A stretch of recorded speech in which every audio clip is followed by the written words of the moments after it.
Halo semuanya, kali ini kita akan bedah sebuah studi kasus yang menarik banget. Gimana caranya satu model pembelajaran aja yang tentunya fleksibel bisa memenuhi kebutuhan 4 siswa yang karakternya beda-beda banget. Inilah inti dari pengajaran yang sifatnya personal. Nah, ini dia pertanyaan paling mendasar yang kayaknya dihadapi semua pendidik ya. Dalam satu kelas, muridnya kan macam-macam. Cara belajarnya beda-beda. Terus, gimana caranya kita bisa bikin semua murid tanpa terkecuali bisa belajar dengan efektif? Pertanyaan ini yang bakal coba kita jawab bareng-bareng. Oke, untuk menjawab tantangan tadi, yuk kita coba masuk ke sebuah kelas dan kita kenalan sama 4 siswa yang jadi studi kasus kita kali ini. Ada Nina, Adi, Mario, dan Laksmi. Masing-masing dari mereka ini mewakili profil pelajar yang unik banget. Anggap aja ini peta jalan kita ya. Infografis ini kasih kita gambaran besarnya. Mulai dari karakteristik unik setiap siswa, strategi apa yang paling pas buat mereka, sampai gimana semua itu bisa disatukan dalam satu model pembelajaran. Yuk kita lihat lebih dekat. Oke, ini dia rangkumannya sekilas biar gampang. Ada Nina, si pemikir logis yang dasarnya dari teori Piaget, terus ada Adi yang supel dan empatik banget, ini dari teorinya Kohlberg. Lalu ada Mario, si paling aktif yang nggak bisa diam, dan terakhir Laksmi, si imajinatif yang perfeksionis. Bener-bener kayak 4 dunia yang berbeda kan, tapi ada di dalam satu ruangan yang sama. Oke, mari kita mulai bedah satu persatu. Kita mulai dari Nina. Kita akan lihat gimana sih latar belakang teorinya itu membentuk cara dia belajar dan berinteraksi di kelas. Kalau kita lihat dari kacamata teori Piaget, profil Nina ini jelas banget. Dia itu jago banget sama hal-hal yang logis dan terukur, kayak matematika. Tapi di sisi lain, dia kurang suka pelajaran yang cuma deskripsi panjang lebar dan lebih senang belajar sendiri.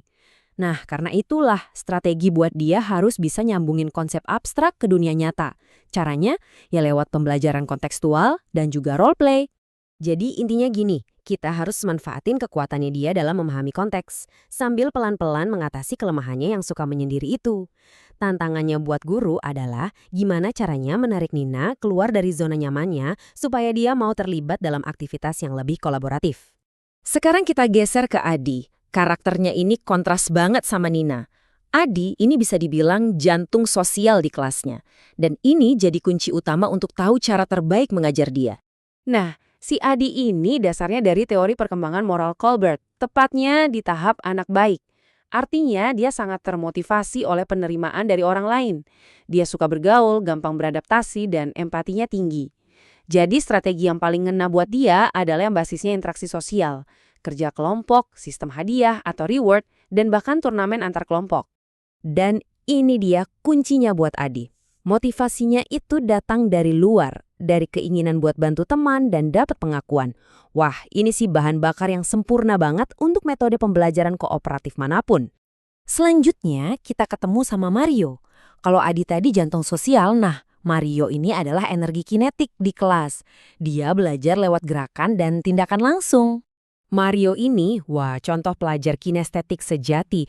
Dia nggak bisa duduk diam lama-lama dengerin penjelasan. Dia itu harus gerak, harus nyoba, harus ngalamin langsung. Makanya strategi kayak role play, permainan edukatif, dan diskusi aktif itu cocok banget buat menyalurkan energinya jadi pemahaman.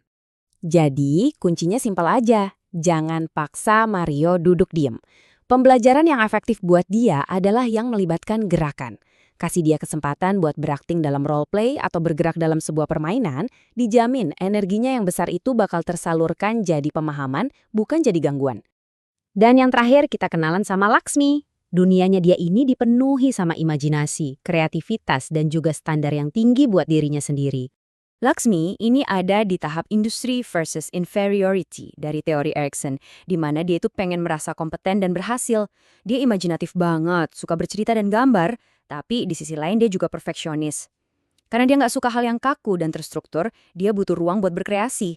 Strategi yang ampuh buat dia adalah yang sifatnya memotivasi, hadiah, role play, dan pastinya penghargaan atas usahanya. Tapi ada sisi lain dari Laksmi yang perlu kita perhatikan. Di balik imajinasinya yang luar biasa itu, ada sifat perfeksionis yang bikin dia sensitif banget sama kritik. Satu kata salah aja bisa bikin dia patah semangat. Nah, ini pengingat penting buat para pendidik. Umpan balik yang membangun dan lingkungan yang suportif itu jadi kunci, terutama untuk siswa sekreatif Laksmi. Oke, sekarang kita udah kenal sama mereka berempat.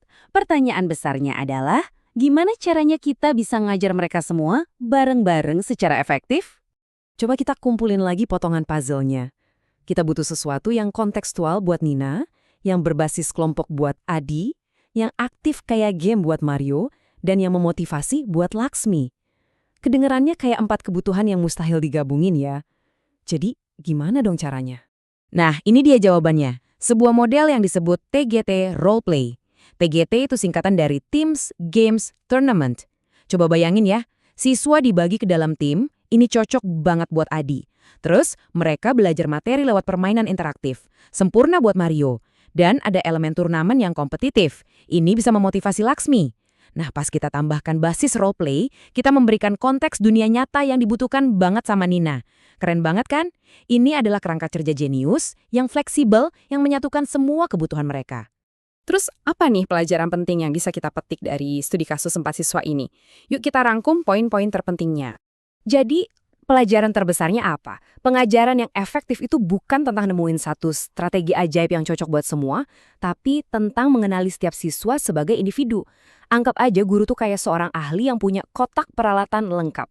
Ada alat buat si logis, si sosial, si aktif, dan si kreatif. Nah, model seperti TGT-Roleplay ini adalah kotak peralatan itu sendiri, fleksibel dan adaptif. Karena pada akhirnya, pembelajaran yang dipersonalisasi bukan cuma tren, tapi ini adalah masa depan pendidikan.